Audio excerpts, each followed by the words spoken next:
2025年1月，美国加州高级法院驳回了皮埃尔·哈布什的上诉，维持其终身监禁且不得假释的判决。皮埃尔犯了什么罪呢？2012年时，他声称自己是一名独立科学家，发明了能够彻底颠覆全球化石能源格局的量子永动机。该机器通过量子技术运转，无需消耗外部燃料，即可源源不断地产出电能。皮埃尔将自己包装成了下一个伊隆马斯克，吸引了一批高净值投资人的巨额资金，创建了量子永动机量产研发项目。事实上，这个项目只是一个利用了物理学概念包装出来的商业诈骗。一个商业诈骗案件会让他被判终身监禁的重罚吗？把他送进监狱的是由这场商业诈骗引发的一起灭门惨案，受害人是居住在加州的一个华裔家庭。那么皮埃尔的犯罪史是如何从诈骗升级为灭门谋杀的？而这个不幸的华裔家庭又为什么成了皮埃尔的猎杀目标呢？让我们目击这起真实案件。特工灭门。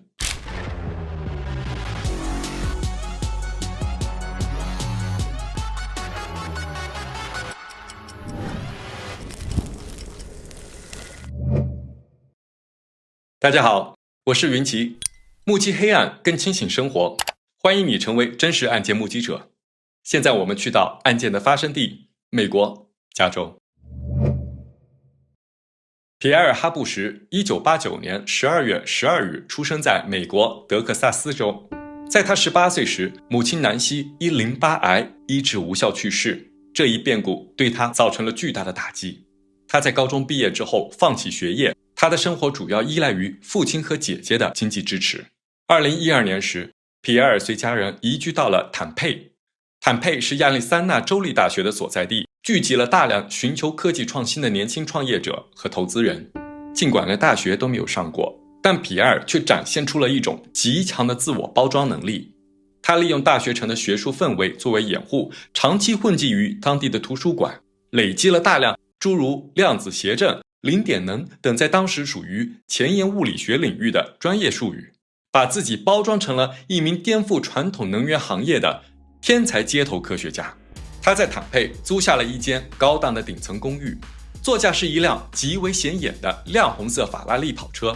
凭借这套虚假的富豪人设和高谈阔论的专业术语包装，皮埃尔在2012年到2014年间成功吸引到了当地一个投资人群体，建立了量子永动机研发项目。这些投资者们急于寻找下一个潜在的科技巨头，他们没有对皮埃尔的专业资质进行严格的背景调查，便分批注入了大量的研发资金。正是这些资金维持着皮埃尔的人设塑造，他把自我包装甚至延伸到了家庭层面。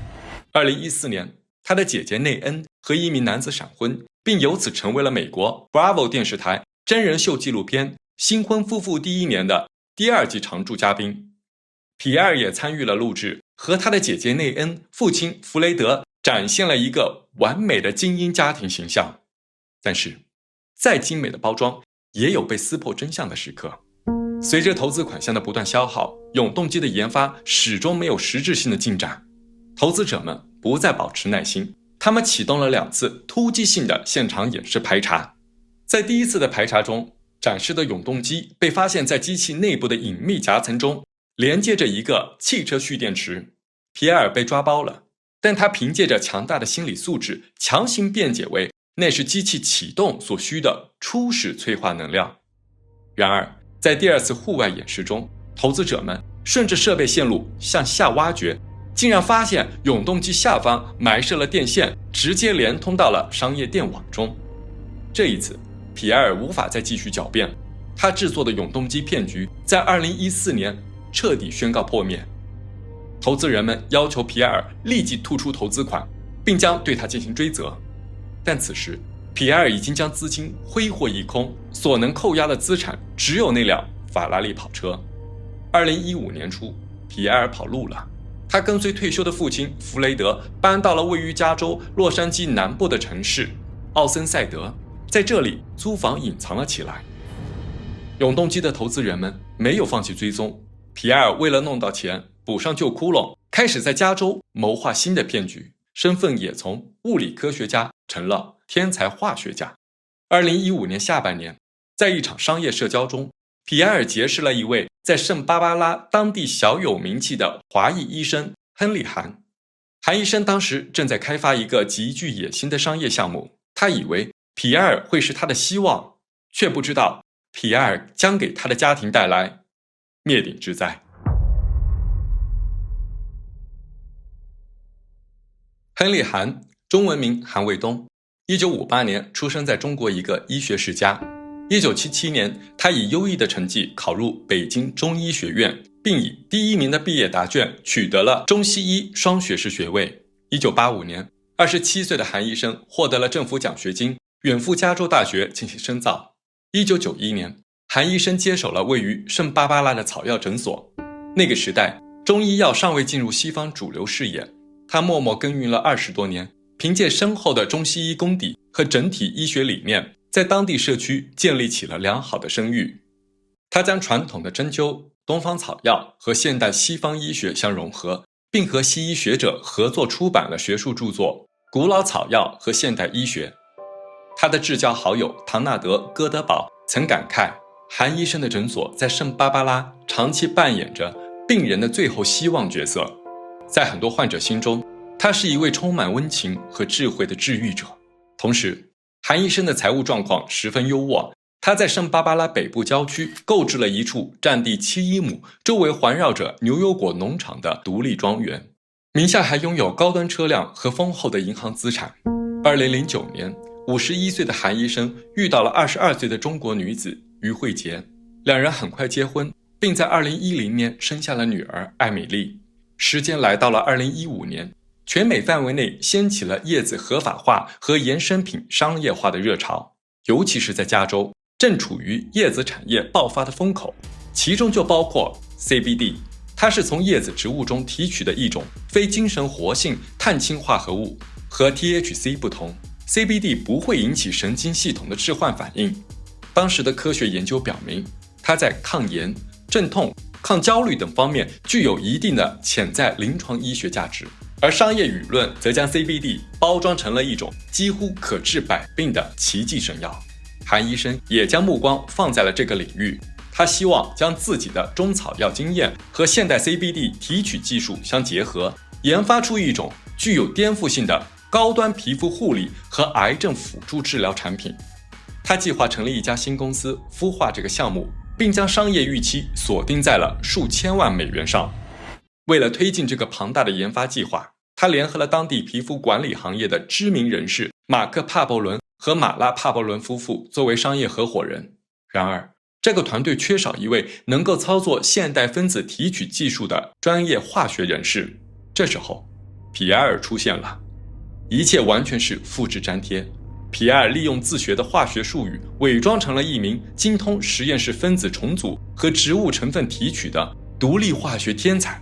韩医生急于推进项目，没有对皮埃尔的学术背景以及他在亚利桑那州的欺诈前科进行调查核实，便正式雇佣了皮埃尔，负责实验室的 CBD 研发和分子提取工作。但很快，皮埃尔再次暴露出了缺乏专业科学素养和基本职业操守的本色。韩医生的合伙人帕伯伦夫妇在检查实验室时，发现皮埃尔在研发过程中竟然使用了完全不符合规范并具有潜在毒性的实验材料。他们立刻向韩医生提出了明确的风险警告，但韩医生只是对皮埃尔进行了简单的批评，然后就原谅了他。2016年初，合伙人马拉·帕伯伦在进行例行对账和财务审计时，注意到了一连串的异常支出，总额达到了数万美元。审计人员调取了银行的详细电子交易记录，发现是皮埃尔秘密盗用了公司的研发专属资金，并盗刷了韩医生的个人信用卡。皮埃尔是用这些钱去偿还永动机骗局中的债务了吗？并没有，他把这些钱全部花在了伴游小姐身上，其中最大的单笔费用竟高达1万美元。皮埃尔的一些朋友案发后表示，他虽然善于自我包装，但在真实的社交中性格傲慢且极度自我中心，在面对女性时更存在严重的社交障碍，无法建立正常的亲密关系。他只能用钱来获得生理满足。马拉将证据直接放在了韩医生的办公桌上。韩医生震惊、愤怒，立刻解雇了皮埃尔，收回了他对实验室的所有访问权限。2016年2月，皮埃尔再次联系了韩医生，他声称自己因为童年不幸留下了严重的精神创伤，导致行为失控，并且他向韩医生宣称自己被确诊为癌症晚期，即将走向生命尽头。毫无疑问，这又是谎言，但是韩医生再次相信了。他在合伙人的强烈反对下原谅了皮埃尔，并接纳他回到了公司，甚至允许皮埃尔在3月20号这天住进了自家的客房。这是他人生中最糟糕的决定，也是最后一个决定。2016年3月23日上午9点，在圣巴巴拉的一间会议室中，合伙人帕伯伦夫妇正在等待韩医生出席一场投资会议，但到了9点45分，韩医生依旧没有出现。帕伯伦夫妇多次拨打韩医生的手机，也都是无人接听的状态。韩医生在工作中非常守时，从来没有过无故缺席的情况。帕伯伦夫妇察觉到了一丝异常。10点左右，他们焦急地打电话给韩医生的好友珍妮斯·洛瑞，请他立刻前往韩医生的家中查看。珍妮斯开车来到了韩医生的农场庄园，他发现大门紧锁，屋内没有任何动静。珍妮斯也感到了不妙，他立刻将情况告知了帕伯伦夫妇。随后，马克·帕伯伦向圣巴巴拉县警局报案，要求警方进行检查。警方起初没有重视，仅仅将事件定性为非紧急的常规巡人，导致出警严重拖延。直到下午5点左右，第一批警员才抵达现场。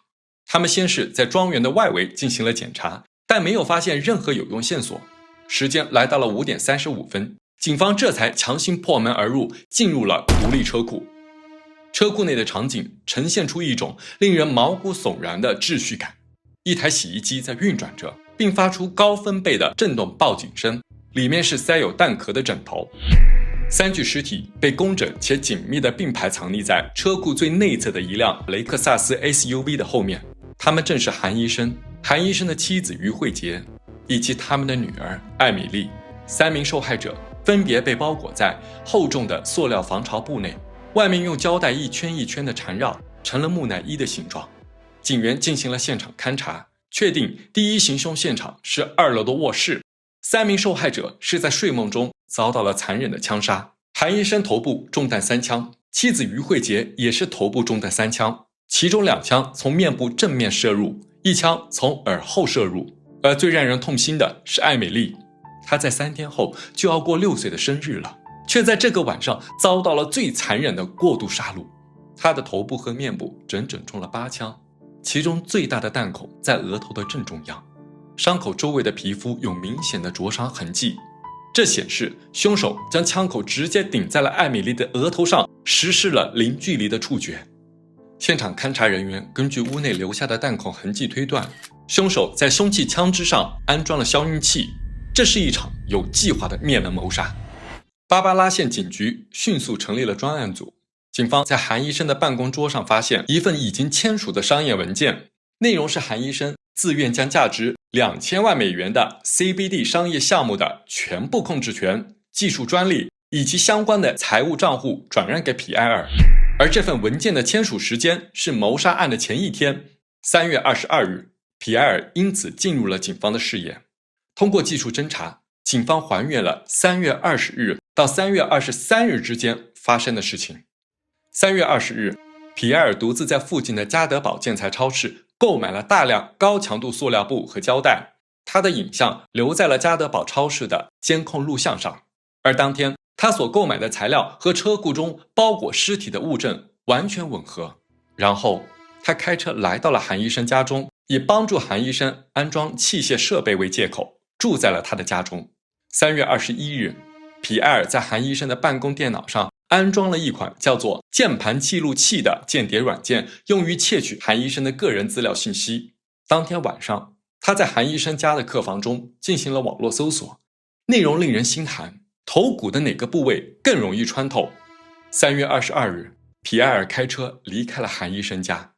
3月23日凌晨4点，皮埃尔趁着夜色再次潜入了韩医生家中，他先在主卧中杀死了韩医生，然后在隔壁艾美丽的房间中找到了陪伴女儿入睡的于慧杰。在他杀死于慧杰时，艾美丽醒了过来，看到了皮埃尔。皮埃尔进行了残忍的灭口行凶，然后他把3人的尸体挪到了车库中，但由于尸体的重量超过了他的预期，他无法独自将尸体挪到他的车上带离庄园，于是他开车离开，并在早上利用窃取到的韩医生个人信息开始了资产转移。他试图从韩医生的个人账户中单笔转走$72,000，这触发了银行系统内的欺诈警报，拦截了这笔转账。皮埃尔又租了一辆配备了升降器的卡车，准备用于尸体转移。就在他开着卡车去往韩医生庄园的路上，看到了大量警车正开往同一个方向。他立刻意识到已经东窗事发，于是紧急掉头并退掉了卡车，开始了他的逃亡之路。警方很快锁定了他，并通过手机信号定位发现他正去往父亲弗雷德居住的奥申塞德。2016年3月25日凌晨12点30分，皮埃尔开着一辆红色的雷克萨斯进入了一家加油站，准备加满油进行潜逃。专案组警方跟踪前来，多辆警车拉响警笛，将他堵截在加油站内。警员上前拉开车门，皮埃尔没有再进行反抗，他从车里下来，随即被逮捕。技术人员当场对他的车辆进行了搜查，在后座上是2个黑色应急逃生包，里面装有逃亡物资，包括大量的野外生存工具和简单的伪装衣物。事后根据监控显示，这2个军用级别的应急包是案发之后皮埃尔的父亲弗雷德在一家沃尔玛的停车场里交给他的。另外，警方还在车里发现了韩医生和妻子名下的多张大通银行卡和信用卡。警员在副驾驶座的下方搜出了一把.22口径的鲁格半自动手枪，枪管上安装了一个黑色消音器。随后的弹道比对报告证实，这把手枪的弹道痕迹和谋杀现场的3名受害者体内提取出来的弹头残片完全吻合。皮埃尔面对这样的铁证，不但没有认罪，反而给出了一个惊人的说法：韩医生一家3口是被特工杀死的。2016年3月25日凌晨被捕后，皮埃尔出人意料地放弃了米兰达权利。他选择在没有辩护律师在场的情况下和调查人员交谈。皮埃尔和警探杰夫·麦克唐纳谈了4个小时，他详细讲述了一个故事。他的父亲弗雷德曾担任过美国中央情报局的秘密行动人员，所以他从小就处在一个和情报界息息相关的世界中。他自学了量子物理技术，发明了量子永动机，因此引来了美国能源部的关注。他们派出了特工对他进行追踪，目标是抢夺他发明的永动机原型。3月23日凌晨，这群全副武装的能源部特工锁定了他的行踪，跟踪来到了韩医生的庄园中，和他爆发了激烈的枪战。他在交火后逃出了韩医生家。当警探杰夫提到韩医生全家都已经死亡时，皮埃尔先是表现出极度的震惊和悲伤，然后坚定地表示，韩医生一家是因为卷入了这项核心机密的争夺，所以被特工实施了灭口。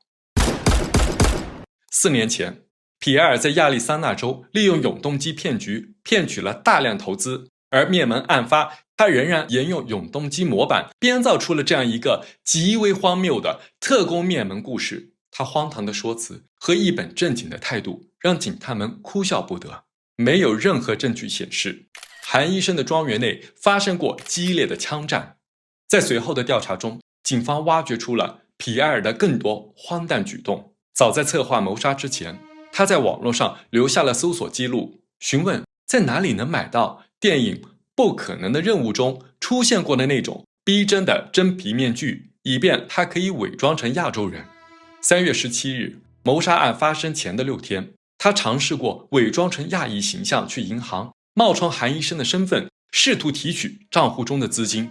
3月23日，皮埃尔在杀死了韩医生之后，驾车去了一位朋友 TJ 家中。他亲口对 TJ 坦诚说，自己是一个怪物，杀死了韩医生一家，原因是他确信韩医生的账户中有$2000万的资金。在当天下午，皮埃尔还联系了 TJ， 邀请他一起去拉斯维加斯。因为皮埃尔常常胡言乱语，所以 TJ 当时没有把皮埃尔的话当回事。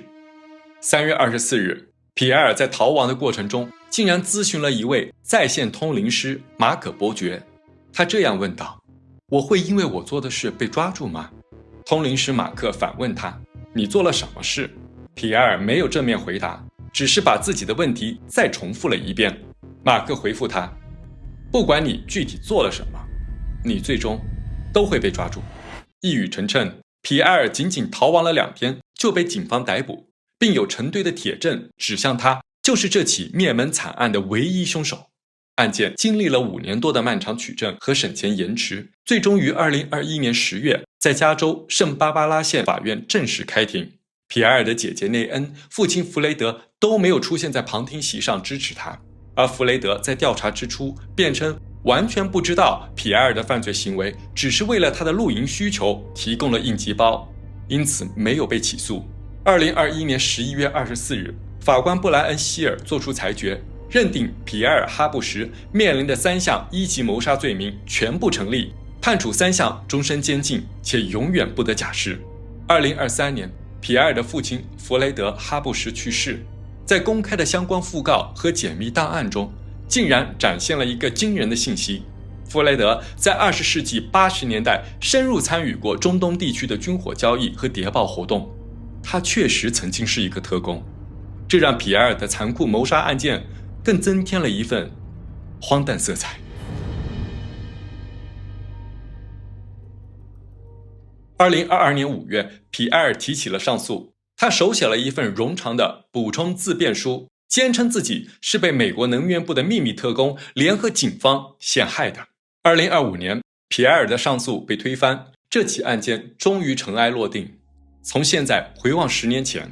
那是一个充满了硅谷神话的时代。永动机骗局并不特别，那个知名的一滴血检查百病的骗局也发生在那个时期。伊丽莎白·霍姆斯创立的公司骗过了众多精英投资人，甚至将公司的估值推高至90亿美元。韩医生拥有高学历和丰富的人生经验，但在加州叶子合法化运动的狂热风口下，对还没有临床双盲实验支撑的 CBD 致癌项目也产生了巨大的财务渴望。相似的狂热不断重复上演着，骗局的底层逻辑没有改变，那就是用精致包装的新技术神话，精准收割那些因为过于害怕被时代抛弃而陷入焦虑恐慌的人群。而我们能做的是目击黑暗，远离狂热，更清醒生活。我是目击者云奇，我们下次再见。